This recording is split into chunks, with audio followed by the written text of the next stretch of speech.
گاڑی میں بیٹھ کر اسے سٹارٹ کرتے ہوئے سالار نے فرقان سے کہا، تمہاری سب سے ناپسندیدہ ڈش پالک گوشت ہے، اور تم ان سے کیا کہہ رہے تھے؟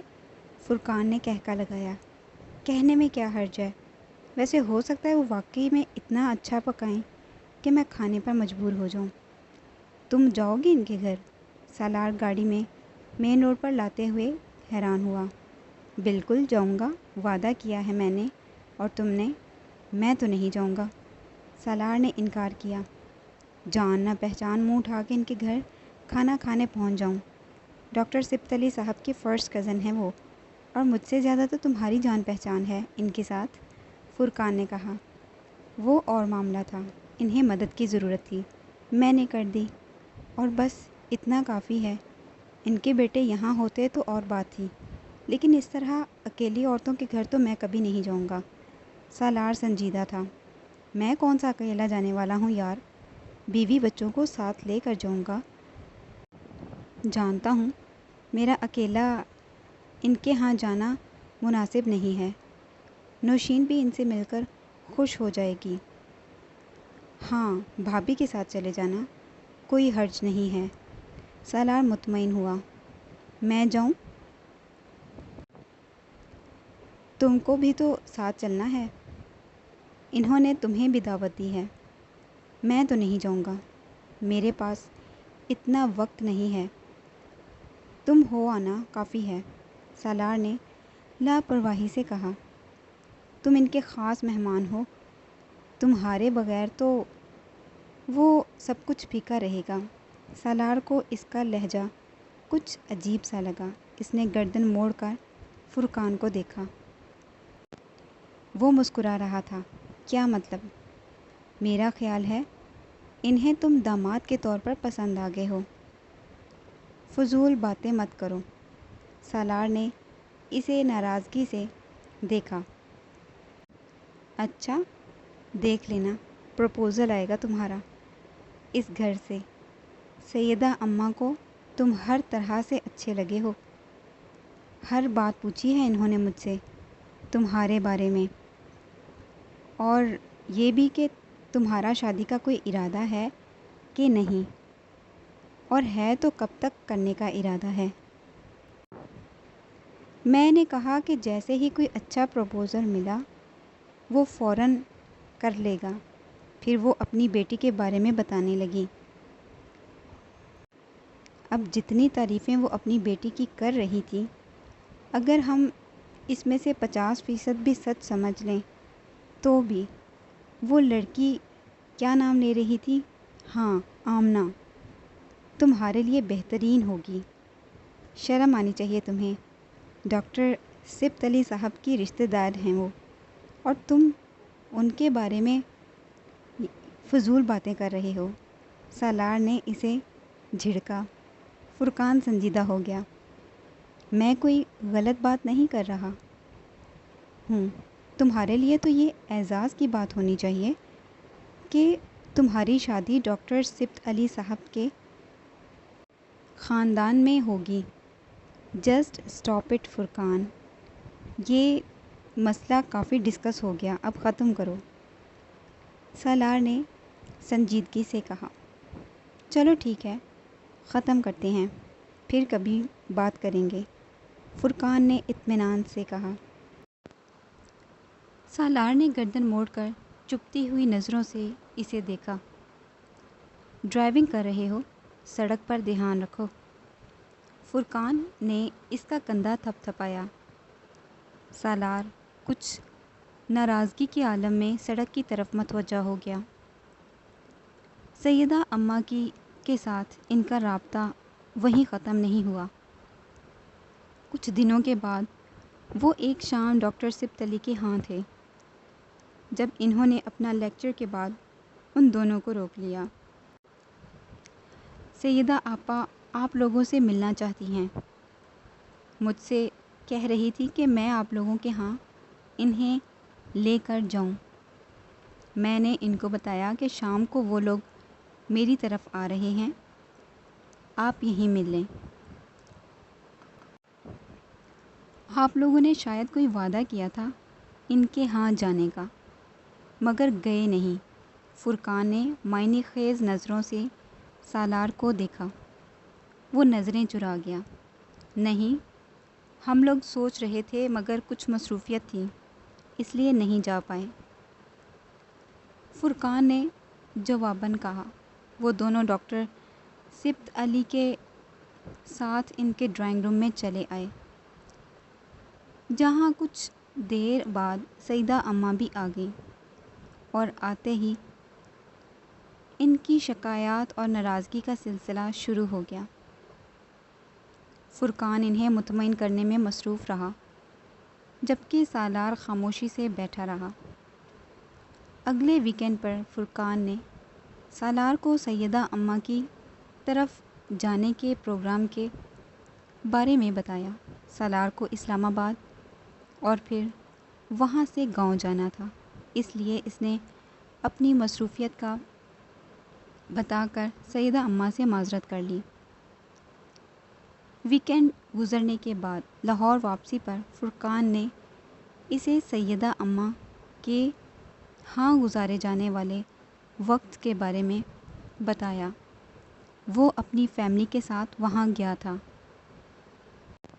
سالار، میں سیدہ اماں کی بیٹی سے بھی ملا تھا، فرقان نے بات کرتے ہوئے اچانک کہا۔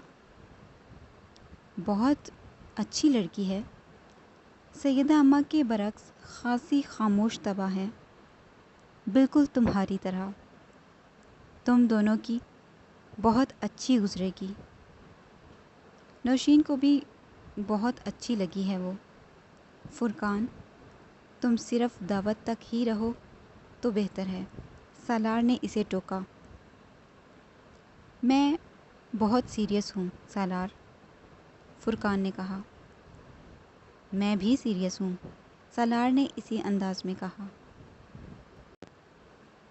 تمہیں پتہ ہے فرقان، تم جتنا شادی پر اصرار کرتے ہو، میرا شادی سے اتنا ہی دل اٹھتا جاتا ہے، اور یہ سب تمہاری ان باتوں کی وجہ سے ہے، سالار نے صوفے کی پشت سے ٹیک لگاتے ہوئے کہا۔ میری باتوں کی وجہ سے نہیں، تم صاف صاف یہ کیوں نہیں کہہ دیتے کہ تم امامہ کی وجہ سے شادی نہیں کرنا چاہتے؟ فرقان یکدم سنجیدہ ہو گیا۔ اوکے، صاف صاف کہہ دیتا ہوں، میں امامہ کی وجہ سے شادی کرنا نہیں چاہتا۔ پھر سالار نے سرد مہری سے کہا۔ یہ ایک بچکانہ سوچ ہے، فرقان اسے بغور دیکھتے ہوئے بولا۔ اوکے فائن، بچکانہ سوچ ہے، پھر سالار نے کندھے جھٹکتے ہوئے کہا۔ تب تمہیں اس سے چھٹکارا حاصل کرنا چاہیے۔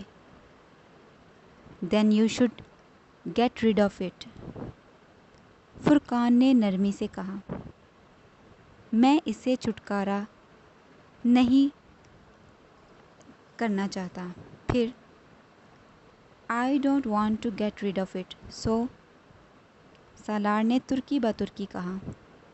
فرقان کچھ دیر لاجواب ہو کر اسے دیکھتا رہا۔ میرے سامنے دوبارہ تم سیدہ اماں کی بیٹی کی بات مت کرنا، اور اگر تم سے وہ اس بارے میں بات کریں بھی تو تم صاف صاف کہہ دینا کہ مجھے شادی نہیں کرنی، میں شادی شدہ ہوں۔ اوکے، نہیں کروں گا اس بارے میں تم سے بات۔ غصے میں آنے کی ضرورت نہیں ہے، فرقان نے دونوں ہاتھ اٹھاتے ہوئے صلہ جوئی سے کہا۔ مجھے تم سے کچھ ضروری باتیں کرنی ہیں، اس لیے تمہیں بلوایا ہے، سکندر نے مسکراتے ہوئے سالار کو بیٹھنے کا اشارہ کیا۔ وہ طیبہ کے ساتھ اس وقت لاؤنج میں بیٹھے ہوئے تھے، اور سالار ان کے فون کرنے پر اس ویکینڈ اسلام آباد آیا ہوا تھا۔ سکندر عثمان نے قدرے ستائشی نظروں سے اپنے تیسرے بیٹے کو دیکھا۔ وہ کچھ دیر پہلے ان کے ساتھ کھانا کھانے کے بعد اب کپڑے تبدیل کر کے ان کے پاس آیا تھا۔ سفید شلوار قمیض اور گھر میں پہنی جانے والی سیاہ چپل میں وہ اپنے عام سے حلیے کے باوجود بہت باوقار لگ رہا تھا۔ شاید یہ اس کے چہرے کی سنجیدگی تھی، یا پھر شاید وہ آج پہلی بار کئی سالوں کے بعد اس سے بڑے غور سے دیکھ رہے تھے اور اعتراف کر رہے تھے کہ اس کی شخصیت میں بہت وقار اور ٹھہراؤ آ گیا ہے۔ انہوں نے کبھی سوچا بھی نہیں تھا کہ سالار کی وجہ سے انہیں اپنے سوشل سرکل میں اہمیت اور عزت ملے گی۔ وہ جانتے تھے بہت جگہوں پر اب ان کا تعارف سالار سکندر کے حوالے سے ہوتا تھا، اور انہیں اس پر خوشگوار حیرت ہوتی تھی۔ اس نے اپنی پوری ٹین ایج میں انہیں بری طرح خوار اور پریشان کیا تھا، اور ایک وقت تھا جب انہیں اپنے اس بیٹے کا مستقبل سب سے تاریک لگتا تھا۔ اپنی تمام غیر معمولی صلاحیتوں اور قابلیت کے باوجود، مگر ان کے اندازے اور خدشات صحیح ثابت نہیں ہوئے تھے۔ طیبہ نے خشک میوے کی پلیٹ سالار کی طرف بڑھائی۔ سالار نے چند کاجو اٹھا لیے۔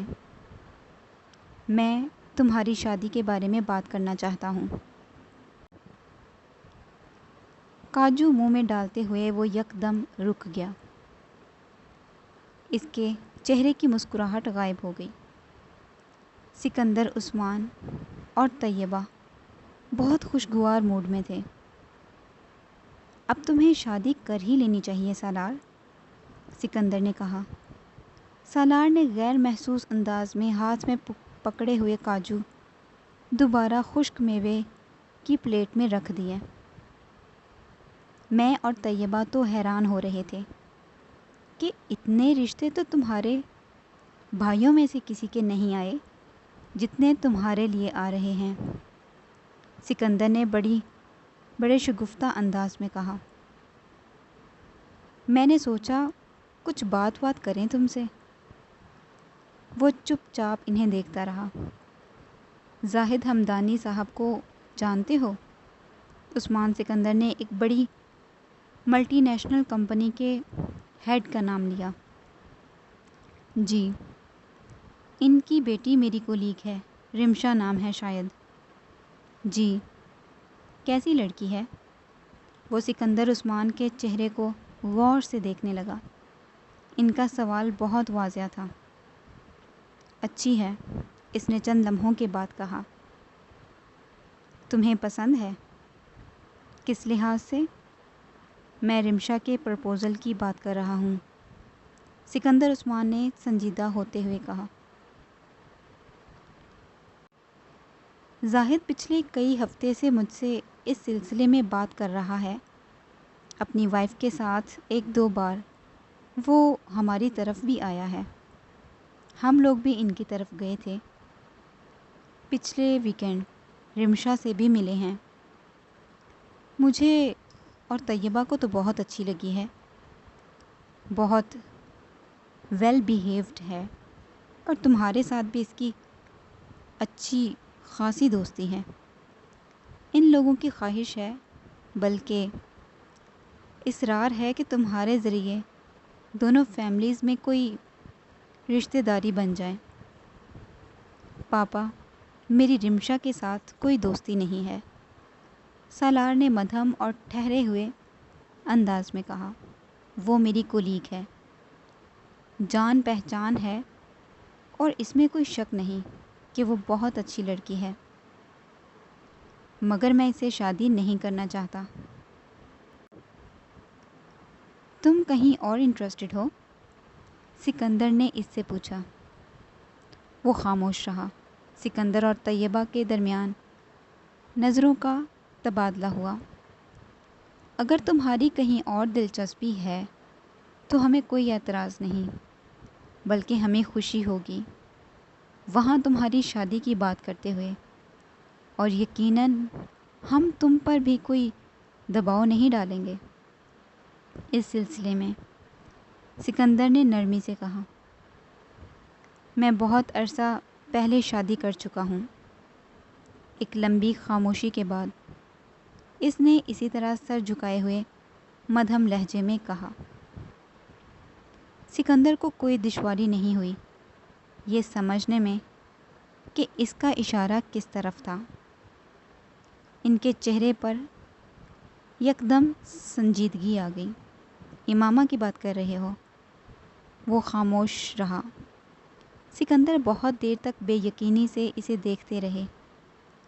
اتنے عرصے سے اس لیے شادی نہیں کر رہے؟ سکندر کو جیسے ایک شوق لگا تھا۔ ان کا خیال تھا کہ وہ اسے بھلا چکا تھا۔ آخر یہ 8 سال پرانی بات تھی۔ اب تک تو وہ شادی کر چکی ہوگی، اپنی زندگی آرام سے گزار رہی ہوگی۔ تمہاری اور اس کی شادی تو کب کی ختم ہو چکی؟ سکندر نے اس سے کہا۔ نہیں پاپا، اس کے ساتھ میری شادی ختم نہیں ہوئی۔ اس نے پہلی بار سر اٹھا کر کہا۔ تم نے اسے نکاح نامے میں طلاق کا اختیار دیا تھا اور مجھے یاد ہے تم اسے ڈھونڈنا چاہتے تھے تاکہ طلاق دے سکو۔ سکندر نے جیسے اسے یاد کرایا۔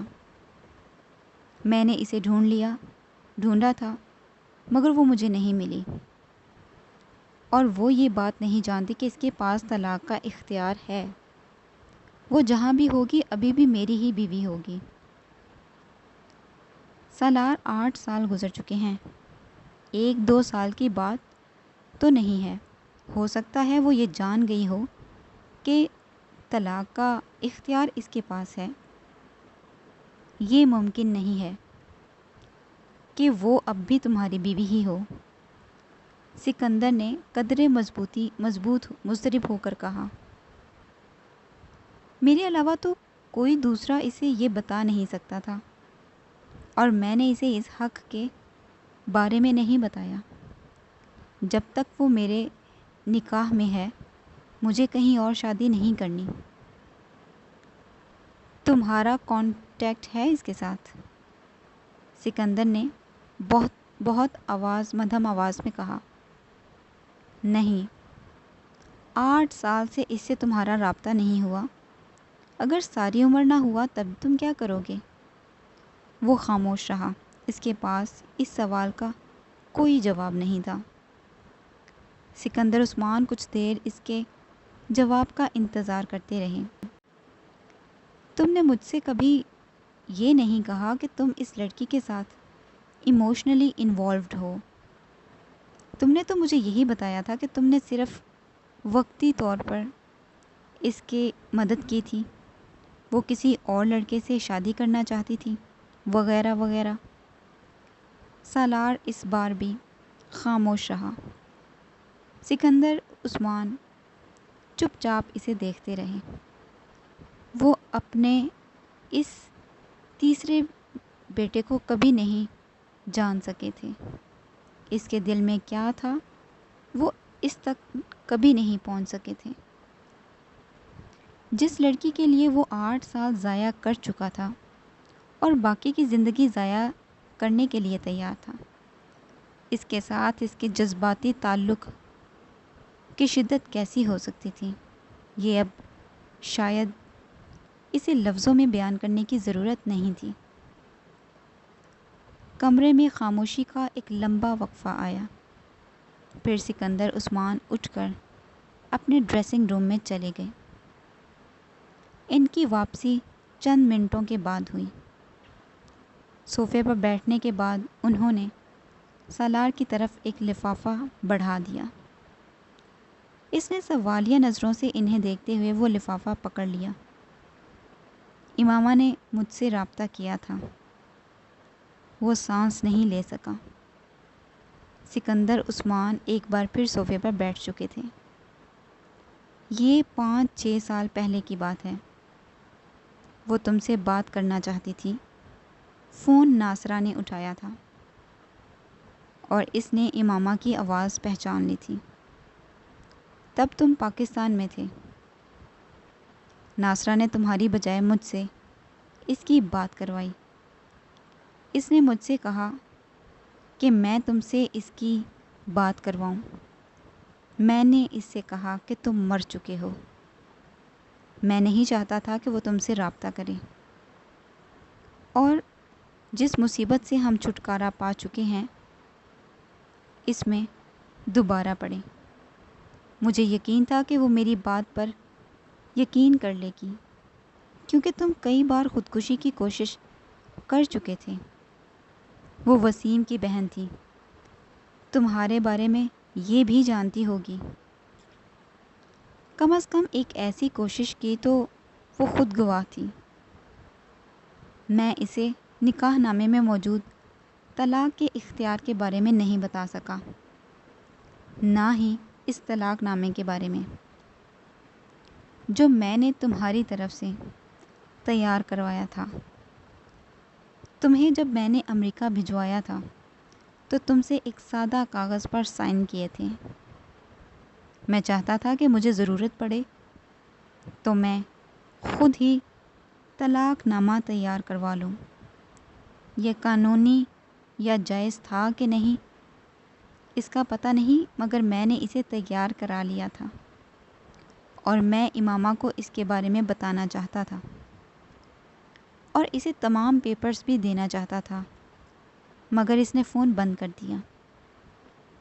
میں نے نمبر ٹریس آؤٹ کرایا، وہ کسی پی سی او کا نمبر تھا۔ اس کے کچھ دنوں بعد ہمیں 1000 کے کچھ ٹریولرز چیک مجھے اس نے ڈاک کے ذریعے بھجوائے۔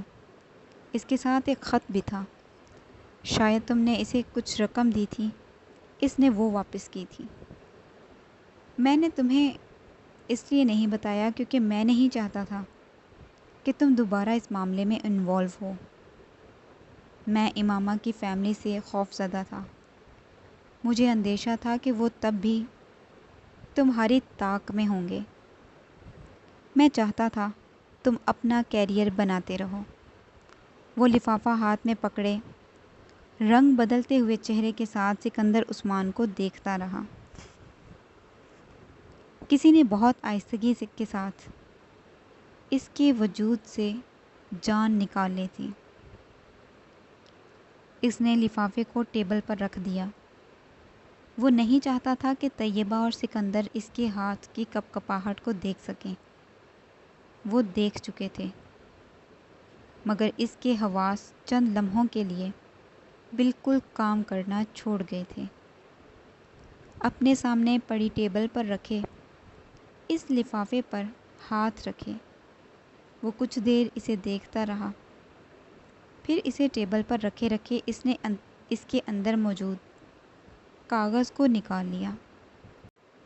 ڈیئر انکل سکندر، مجھے آپ کے بیٹے کی موت کے بارے میں جان کر بہت افسوس ہوا۔ میری وجہ سے آپ لوگوں کو چند سال بہت پریشانی کا سامنا کرنا پڑا۔ میں اس کے لیے معذرت خواہ ہوں۔ مجھے سالار کو کچھ رقم ادا کرنی تھی، وہ میں آپ کو بھجوا رہی ہوں۔ خدا حافظ، امامہ ہاشم۔